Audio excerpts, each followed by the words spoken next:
Yes, yate. Is okay ba? Ay, ngoy. Huwag mo alalahanin. Basta umupo ka dyan, kumain ka ng ano-ano to doon. Nanghuyat siya, oh. Naduha na sila. Duha na mo? Sa duha, nga umpat di na. Asa naman itong isa? Nasa kawayan, oh.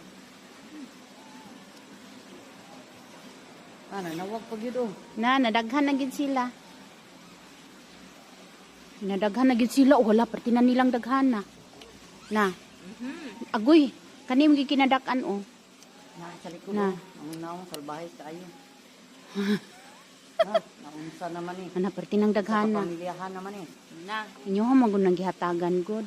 Mahalay man akong ari siya diri. Ito pa dito sa kwan, oh. Napakanidagan dito sa balay ni Marie. Ako mo dito ba? Oh. Ang saon na lang ni pating daghan na. Imong